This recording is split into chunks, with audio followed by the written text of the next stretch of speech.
welcome to Little Workroom Crafts. My name is Davina and I live in the southeast coast of the UK. Today is Monday the 31st of August 2020 and it's bank holiday here in the UK today. So this basically is the last one before Christmas. So yeah, but weather's quite nice at the moment. It's autumn's in the air. You can really feel it. And this is episode 29. Okay. Oh, I've just looked at my notes and I've written in big letters where you can find me. I am putting down in the description box. I always forget that. Okay, right. Today we have quite a bit to talk about actually. So there is some knitting, there is some cross stitch, and little bits and bobs. There is some naughties, but they're good naughties, I will say. And yeah, I think that's it. I haven't brought out my crochet this week. I have done another 2 rows on the patchwork blanket, but it's, I want to get a bit more further before I show you, so I'll leave it for this week and see how far I get on it next week. Okay then, right, so what's been happening in the last week? Well, I hurt my back. I did hurt my back. On last Monday, I could feel it twinging. It was getting really uncomfortable. By Tuesday and Wednesday when I got up, I couldn't move. Literally could not move. So I was taking it easy. With everything else that goes on with my body, you do not need extra. Trust me. And it was, I kept taking some more painkillers and putting heat on it to see if it would help. And I was in and out of bed because laying down was easy at one stage, and then I had to get up and move around. Oh, it was a nightmare. And then all of a sudden, that was Tuesday, Wednesday, Thursday, it was a bit easier, but still I was to be honest with you, I was walking a bit like John Wayne, as they say. As if I'd been riding a horse for weeks. But there you go. But yeah, it was very, very uncomfortable. And then over the weekend, it definitely was starting to ease up, which was a godsend really. Every now and again I get a twinge, but I must admit, getting it in a bath eased it because it was warm water. So yeah, so what a week. I'm really, really going to be pleased when this month is over, to be honest, because August for me has been nightmare. It really has, colds and, now and then a bad back. So, oh dear, I don't know. But yeah, that's apart from that. I haven't been out, apart from, when the back started easing up over the weekend. I popped out for some fresh air and that, and you'll see what I got. But yeah, I don't know, it's not very good. It was very painful, put it that way. Yeah, so, and apart from that, I think that's about it, really, because I haven't been out and done a lot. I will say I have done some research. Excuse me. Sorry. I have done some research, and out at the town where I actually work in, just outside there is a pumpkin patch. And I've been wanting to get up to this pumpkin patch for absolutely ages. Well, I have actually looked to see when it's open. Well, they've got 2, the company. They're a family-run business. And the one at Basildon is open, but the one here near us actually isn't, because they say on their website that the ground is still too wet. So what I was thinking is I'm going to go and pick me pumpkins, which I can't wait to do, and then take you guys with me, and then I'll show you with these pumpkins how I do my pumpkin and walnut loaves. We'll have a baking session together, which I think will be lovely. So yeah, especially with picking the pumpkins, picking the pumpkins and everything, doing it all from scratch. I think that'd be brilliant. Also, I'd like to say hello to all my new subscribers. I've noticed I've got some new ones, and also a lovely hello to everybody that's been with me right from the beginning. I've just this minute looked and I'm at 9 away, I think it is, from the 600 mark. So I'm definitely crawling up. So it's well exciting. Okay then, that's enough of the chit chat. Let's get into the crafty stuff, which is what we're all here for. Okay, So what do we start with? We'll start with a cross stitch, actually, I think, today. Now, I have finished my little pillow. I've put it all together and I've got the cinnamon, and I chose this fabric which is out of my stash for the back, and I did the little technique again, which I like, and I've just got Happy Christmas to all on there, and obviously the sheep. And yet again, this is a free pattern by Shepherd's Bush. Brilliant designers, absolutely brilliant. So, you know, this is obviously, I always highlight mine, you know, as I go along. It's just the way I work. So I always have an original and then what they call a worker's copy. And yeah, the threads are out of stash as well. In my last week, I actually showed a photograph of the original that I found online. I just screenshot it, and then I was just matched up the best I could from there with what I had in stash. But look at the little hat on there. So this will go in my Christmas bowl. And also, what I'm going to do now, because when I actually made this pillow, I made it on Friday. I think it was Friday afternoon. I think it was Friday morning. I tell a lie, Friday morning. So I did actually record how I do it, how I fill it all up with the rice and so on, what I use. So I did record how I made it. So I'm going to pop that video, little clips really, right in here now. Hello, right, this is going to be popped in on Monday's episode. Today is Friday and it is 25 to 11 in the morning. I just wanted to show you basically little clips of how I make my little pillows and what I use for putting the rice in. Oh, and also, if I haven't already said, thank you so much for the lovely messages. I'm definitely going to go and visit a pet shop. We've got one in our local town, and see if they have what you've all recommended. Excellent. But I thought, well, I'll use up the rest of the rice that I've got for this cushion. And then I thought to myself, oh, well, when Glenn go and cook it, he's not going to have any. Anyway, right. It's a bit stuffy up here today. They reckon about 11 onwards, we're going to be hit with thunderstorms and all that kind of stuff. Because the weather's changing. It's coming in from the north. So the cold is hitting the warm and boom. It's nice though. I'm looking forward to it. Looking forward to the cold hitting anyway. Right then, so what I thought I'd do is I've already showed you how I already press my cross stitches, but this one has got beads and buttons on. So it's the same process, but I just thought I'd recap. And obviously, Best Press, my best friend in this workroom. I don't know what I would do without this stuff. It is amazing. Right then, let's get set up and let's start going. Okay, as you can see, I've got my ironing board, an old towel, the cross stitch face down. Give it a couple of squirts of my favourite friend, the old Best Press. And then always press the back of a cross stitch so you don't flatten the stitches. It's definitely the way to do it. Okay, and then with the there you go. All these wrinkles here are actually when I tea dyed. They are supposed to be there. Well, they're not wrinkles. They look like wrinkles. But everything else is completely flat. And as I say, the Best Press does the job amazingly. Okay, then. Okay, right. This one I've decided to do a little bit different. It is still a pillow, but it's just a little bit different. So there's my piece now all squared up. I've added an inch all the way around the stitching, and which now makes it 5.5 by 7.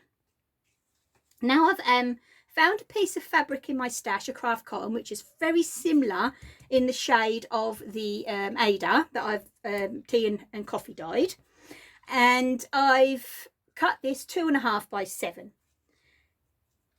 Now I am going to just lay that on the front like that and stitch it onto one of the sides. Now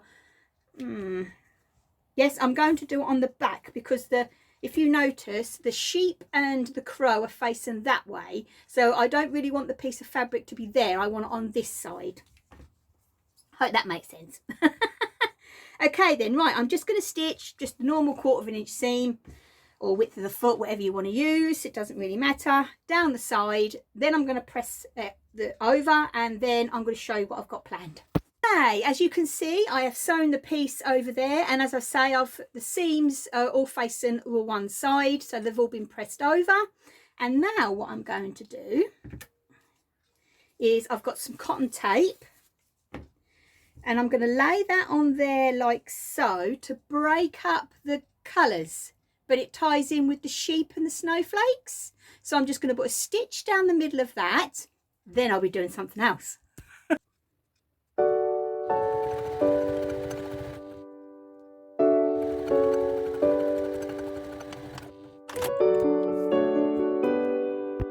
Okay, right, so I've got my strip, and you'll see what I'm going to do with that at the end. This is what I've chosen for my back. It's just a piece that I had in stash, and I just thought it went really well with all the colours that are inside. I am going to be using the same technique as I did before, so if you actually want to look at different ways of doing this, follow Kathy from Hands On Designs, and also Vonna, as I've mentioned before, from the Twisted Stitcher. Their finishes are amazing, and I just like the way that Kathy from the Hands On Designs do her back, because now we are going to stitch all the way around, so all your edges are going to be even, and then you put a little slit at the back and then stitch it up after it's filled, and then cover it with a bit of fabric, felt, whatever really, you know. But yeah, but we're going to get that bit in a minute.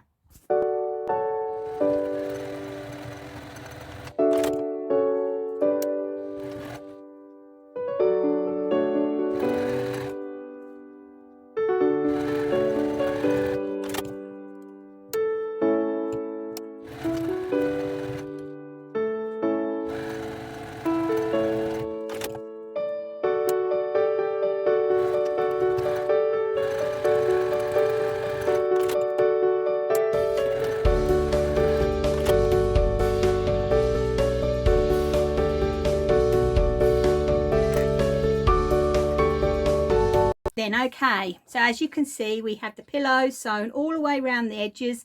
I've snipped off the corners to reduce the bulk. Let's turn you down a little bit more, that's better. So now what we're going to do is we're going to slit, so separate the front from the back, slit a bit up there, and then just cut a little hole, just enough for you to pull the bits through. When I'm actually doing my corners, I have got turners, I've got, you name them, I've got all the companies, but I always go back when I'm doing stuff like this to the old crochet hook. Doesn't really matter what size, I use a 7mm because I like the ends. It's just that obviously with this, the Ada is a lot more robust than the craft cotton, so the more you push, you know, they've got more chance of actually splitting. So I use a crochet hook because, as I say, the ends are nice and curved, and you know, to me it works out a lot easier. So you pull that through to the back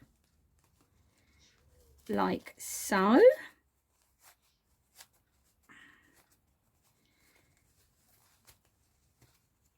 There we are. Pull them through. Get rid of your ends, your bits. I'll get that off in a minute. There you go, and then push it through. See, you get a nice round. I know they say, you know, some people say, oh, you've got to have a point. To me, sometimes a point don't look natural. It's more of a rounded end, a corner, I should say. Get rid of those bits. So just be nice and gentle, push them through, and also when you give it a press, you can help it through as well. And if you noticed, when I actually did my stitching, I took the machine off every end and then went back and forth, because it reinforces your corners when you're when you're doing this as well. So I've always done it like that, right?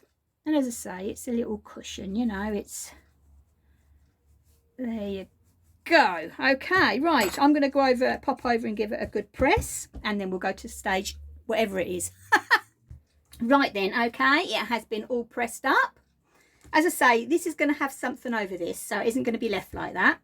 So now what I did, like I did with my autumn ones, is I put polyfill in the corners, and then the rice, or with the next one, hopefully I'll go down and get the other stuff that's been recommended.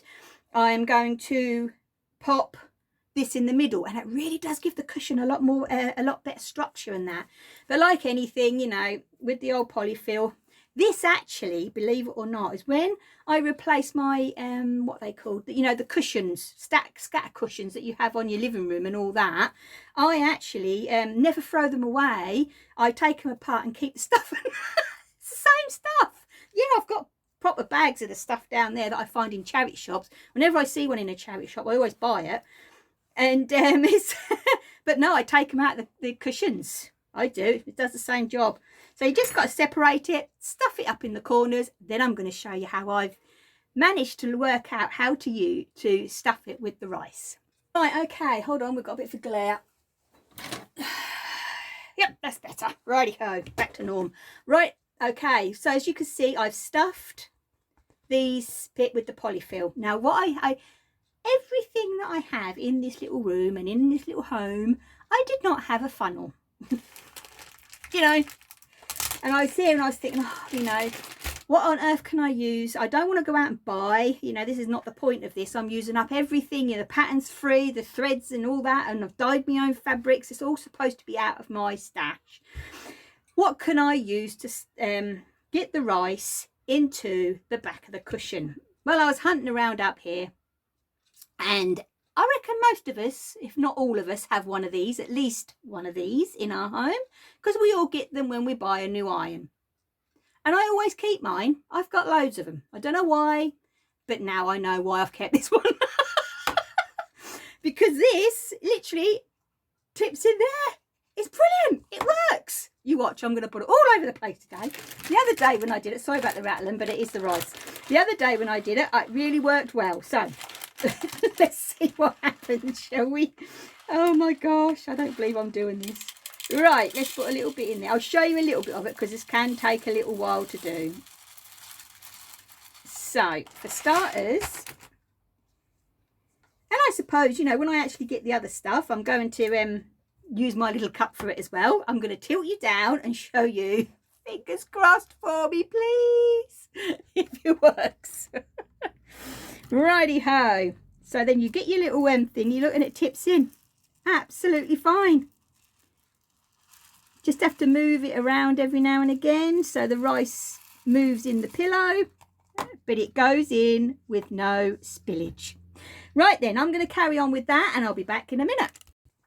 Right, okay, all stuffed. See, it's got, I don't know, it's just got a nice feel about it. And I have tacked up the back here.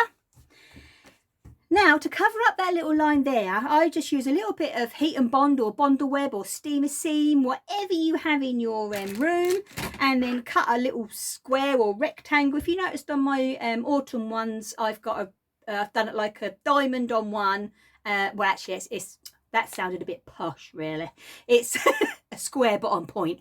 Okay, so I did a square but on point on one, and then a little rectangle on the other one. I'm reckoning I might, I don't know yet, I'll decide. But I have got I've decided to go on, oh, that's red. I don't know if I can, it's actually burgundy, a real wine colour. It's not coming, it's really blowing out. So this is a real dark wine because it actually matches the colours on this.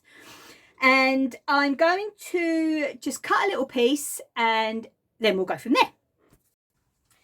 Let's get over here so you can actually see me. Right, just in case people don't know, I just thought I'd show you just quickly. I've just cut a random piece of the heat and bond because I use the heat and bond light. I suppose this for applique and absolutely everything. I'm just going to iron it onto my little piece of felt, like so. Now I'm going to use my rotary cutter and my ruler and I'll cut the shape. Then it seals the ends. You always cut after you've done, you know, the ironing on. So say for instance, okay, right. So I've measured the slit on the back there, it's just under 2 inches. So the piece, now it's all cut, with and still got the paper on it, will lay on there like so. So what you do, I've ironed, as you see me, I ironed it on, remove the paper, and you see the shiny, that's your glue. Now, what you do is because it's a felt, you can use a fabric, you can, but I don't know why, I just like the look of felt. So don't want to make you all jump all poorly. Let's bring you over here. Now, if you are using a fabric, because obviously the fabric is thinner for the glue to soak through, so that won't take as long. But with the felt, with it being a bit thicker, you do have to plonk that on there quite a bit. Yeah. There we are. And make sure... Why have I got my steam on? Oh, I have to. I don't normally have my steam on. Right, so make sure that's there. Hold it on for quite a while. Obviously, move it every now and again so it don't burn.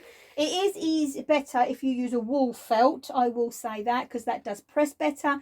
The acrylic felts, I think they're acrylic, but you know, the man-made felts, they do burn a lot quicker. So I normally back mine with a wool felt. And just keep on doing it. And then when it goes cold, you'll see if, nope, that's on. I can see that's on. Okay, right. Right, okay. I did go down to our local pound shop, and one of these days I'm actually going to show you inside the craft section. I had, you know yourself when you're crafting and you're doing these bits, and I know how I'm going to finish this before I finish the stitching. It's really weird. It kind of comes to me as I go along with stitching the piece. And I knew that I wanted to involve cinnamon sticks. I don't know why I wanted to involve cinnamon sticks. I haven't got a clue. And I said to Glenn, I said, have we got any cinnamon sticks in our cupboard? He said, no. He said, they're a bit expensive. I said, I'm sure I've seen them in our pound shop.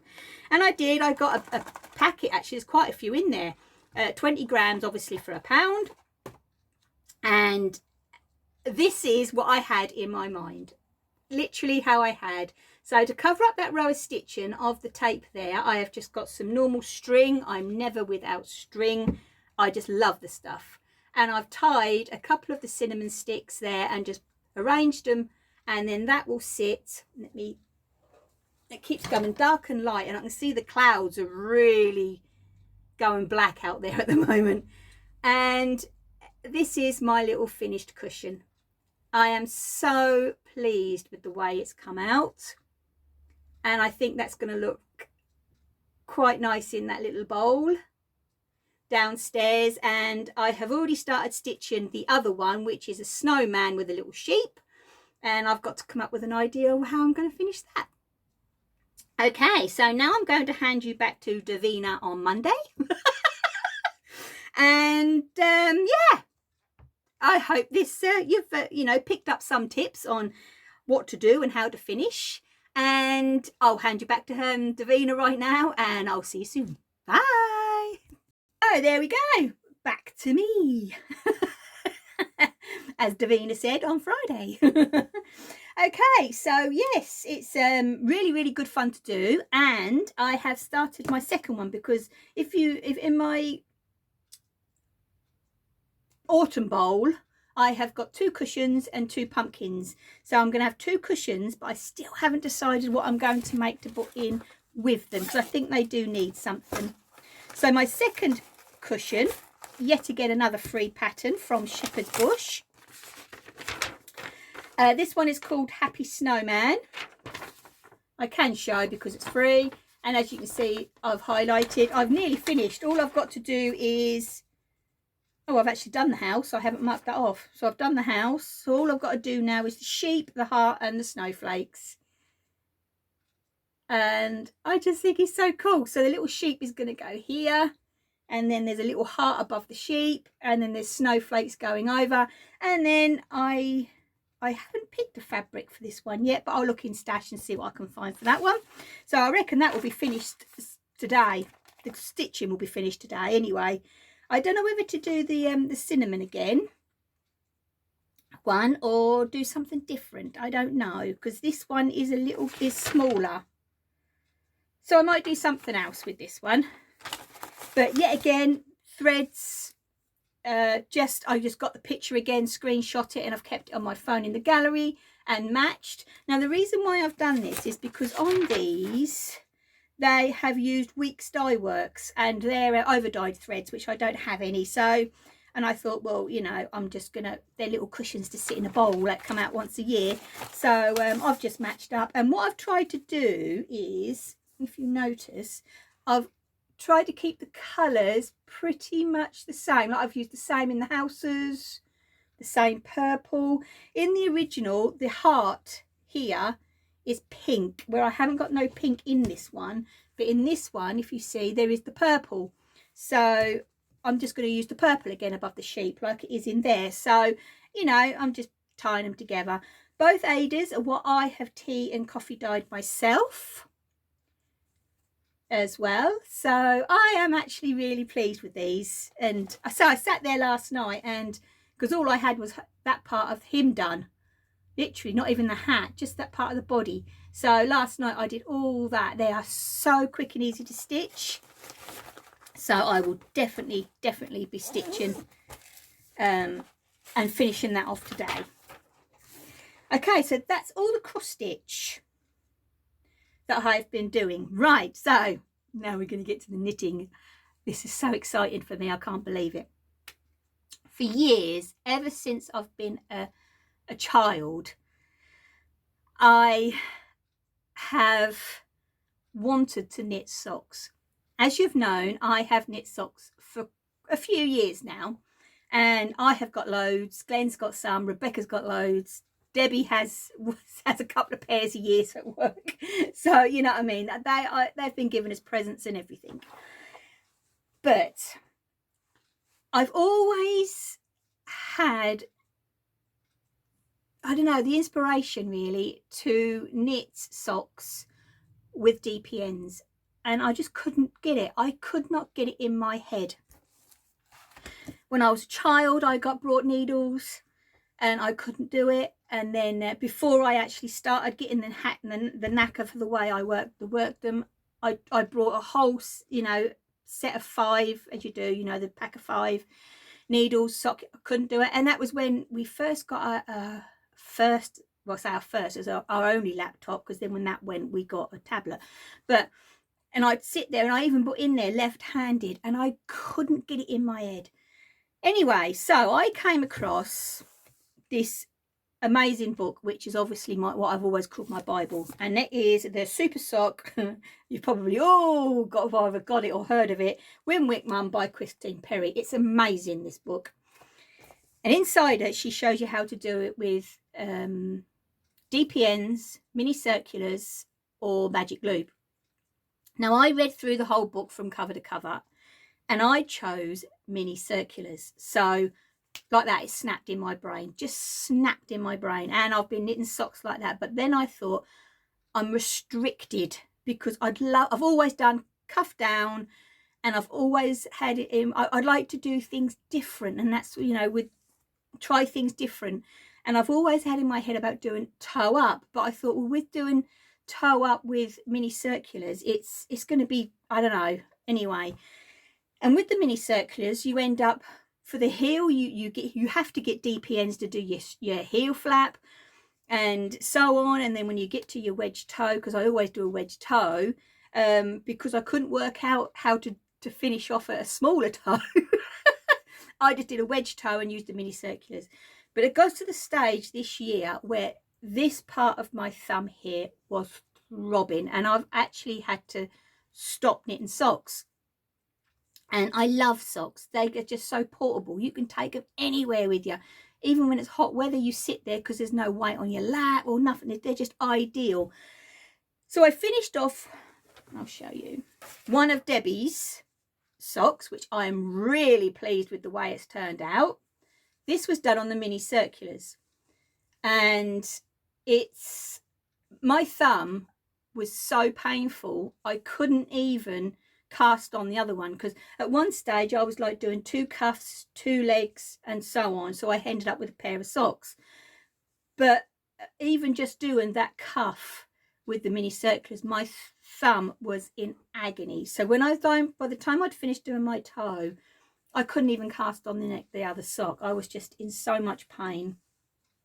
So this one here is done on a 2.5, 60 stitches, 2x2 rib, because that's what I absolutely love. I did 4 rows of the main colour, then 2 each of the contrast, and I'll show you, yeah, I'll get that in a minute and I'll show you that. Then obviously, because I like doing a long leg, and then so on, go down. This here I have done, because I do like doing this on a plain sock, the eye of partridge heel, because I just think it gives it a lot of detail. And then I just did the 2, I came down to 10 rows before the toe. I did 1 extra in the main, 2 each of that, 1 in the main, and then the toe. As I say, and then I had to put it down, and I thought, no, I'm not letting this beat me at all. I'm just not letting it get to me. So I came up here, got out the old Bible, and I thought, well, I've got the DPNs, because I have to have them to do the heel flap anyway. So excited. I can't believe it. Where is it? Where is it? Where is it? Look! I've done it. I have worked it out. I just can't believe it. I am so happy. I'm just hoping that because I've done one with a mini circular and then this one on DPNs, that it's not going to change any tension or nothing. I know that my friend Anita, who's Gaga Knits on YouTube, she tried the mini circulars again on her last pair, and yet again she had the same problem. But how I've managed to do this for all these years with them, I don't know. But then she went back to her DPNs, and I can't remember. I'm going to have to look again. I think it was on her last one that she said that there was a little bit of difference, but we'll see. But what I'm going to say to you is, obviously I've read through the book, and as you can see, I'm only on the leg. I haven't got as far as the actual heel flap and gusset yet. But also I found online, I've been following Kay for absolutely ages now, and she is excuse me, the crazy sock lady. She has got a tutorial on all 3, but they're all separate tutorials, and I actually followed her tutorial for the DPNs. Amazing, absolutely brilliant. I know she's oh sorry, I know she's right-handed and I'm left-handed, but I just reverse everything in my head anyway. I've been doing that ever since I've knitted. So it's like when I get to the heel flap, I'll compare the 2 and work out, because obviously my number 1 needle is their number 4, because I go that way and they go that way. So I have followed, and what she does, which is really good, is she's got these little light bulb markers, which actually Glenn brought me these a couple of years ago, and I use them for sleeves normally on my jumpers and stuff. And she knit 10 rows and mark, and then knit 10 rows and mark, and then so all she uses, because I'm a notepad and pencil person, and so all she used that for is actually marking off the rows for the heel flap.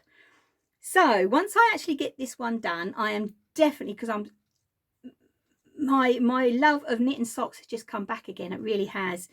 I've got to make a different DPN cozy, because I've made loads in the past, but I'm not keen on this one now, so I've got to make a new one. But yeah, so chuffed. I am so chuffed that I have actually made the I've actually worked out how to do it on DPNs. I am so excited about that, so excited. And that was the other thing. What I was going to show you is, if I can find it, I know it's here somewhere. There it is. So this is Debbie's collection for her Christmas present. I did actually go out and get a blue pom-pom, which I think looks a lot better than what I tried to make anyway. And then she has got, which she will have, a pair of socks, all in the same yarn. And then she has got, which I've still got to put the ends in, the virus shawl. So everything is matching. So that's her Christmas present. So I just got to get this sock finished, and then her Christmas is done, and then I just get her, she has a tin of biscuits and a bar of chocolate and so on, little bits and bobs. Okay, so well excited. DPNs. Okay, but definitely go over and have a look at Kay, at Crazy Sock Lady. Her podcasts are brilliant anyway, and her vlogs and everything, but her tutorial is so good to follow. Okay then, right, so that's all the crafty bits for the week. Now I popped down to our local, which is an independent pound shop. I've mentioned them loads of times before, and that's where I got the cinnamon sticks for my little cushion there. And I also picked up, for cross stitches in the future, don't know what I'm going to do with them, but I thought these would be ideal, like something like that. I just think it's so nice, even if I took that piece off and used that for something else and have a little cross stitch hanging down, or you know, for £1. And they're all wood. So I got that. This, because I like these, don't I? This is what I actually mount things on. So I'll paint over that one. And then I thought, for a bigger piece, I got one of these. And even if I take that piece off and then put a cross stitch here, I just think that's brilliant. Absolutely brilliant. So what I'd have to do is get Glenn to saw those bits off for me, like so, as I say, and then put a nice cross stitch there. Yeah, I think that's going to really turn out nice, because I have got some new patterns coming. So yeah, which they will look really nice on there, because I'll put the magnets on and I can transfer them over, because there's one of them is, they're all the hands, no, heart and hands. There's the brand new crow, patchwork crow one, and this actually is the third, which I didn't realise. This is actually the third in their like a selection, like a story they're doing. And I've got a rainbow, not a rainbow, a reindeer one, a sheep one, oh my gosh, and the new patchwork crow. No, it's not crow. Is it crow or chicken? No, it's crow, I think. Anyway, yeah. So yeah, they'll be here next week. And also I got myself a pack of DPNs, a proper case with DP. Now I can do it. They'll be here next week. Talk all about them next week. So yeah, so I got those for the cross stitch, and I'm really pleased with that. So I'm hoping next time I pop down, I'll have a record and show their crafty corner, because it's brilliant. And I'm hoping they're going to have their Halloween out, because you can pick up loads of little Halloweeny bits from there for putting the cross stitches on. So I'm really pleased about that. And also their Christmas. Oh, actually, I might find something in there that's like look primitive looking to go with the Christmas cushions. Never know, never know. Okay, right then, there's one more thing. Now this is an actual naughty that I have ordered. Now I got this secondhand off eBay. I do get a lot of my books secondhand off eBay, and I really want to do more research on Oreo's fleece. I'm just still so excited that I've got Oreo's fleece, bless her, and I don't want to mess it up. So I wanted to see about you know, how to do the spinning of it, and get more research and get more reading about it. So this little book here, which is the Field Guide to Fleece, and there's 100 sheep breeds and how to use their fibers. Now, as I say, it was second hand, but you wouldn't believe it, you know, there's no creases in the spine or nothing, but it's brilliant. It's going to be one of those lovely books where you can pop in your bag, take with you, you know, even when you're out at a show or anything, you know, just to get some research. Well, luckily Oreo is in here. Oreo is in here. So because obviously that was the gamble, is she going to be in here? There she is, because she is the smallest sheep in the world. And it's got here so much detail. It's got the staple length, the weight of the fleece, fibre diameters, and the natural colours, which is black but also brown, white and grey. So mine is a dark fleece, isn't it? But here obviously that isn't actually Oreo, but that is what she is, and there's her name. But yeah, I am going through the book, and I'm finding out so much about different fleeces, and also about Oreo's fleece. So, and it just reading that little bit there, literally, it was just so informative. It was brilliant, actually, absolutely brilliant. So, and what you can actually use it, even effects of dyes it's got in here as well, and its best uses is so good. So I would definitely recommend this little book. I'm so glad I found it. All I've got to find now is one that, because my lovely friend Teresa lent me a book. Actually, it's downstairs, because I'm obviously, you know, reading through it all, on spinning and spindles. So I'm going to get try and find one like that, like what she's lent me, because it is a brilliant book. I have talked about it in a couple of episodes, and then I'll be sorted. I really will be sorted. But definitely try and look out for this. It is brilliant, absolutely brilliant, amazing little book. And I love the size, as I say. Pop it in your bag, pop it in your bag. And I think I paid, it was postage free, and I think it was £6 I got it for. £6 something anyway, which I thought was really good. And it is actually a really good book. Okay, right, that's enough about the book.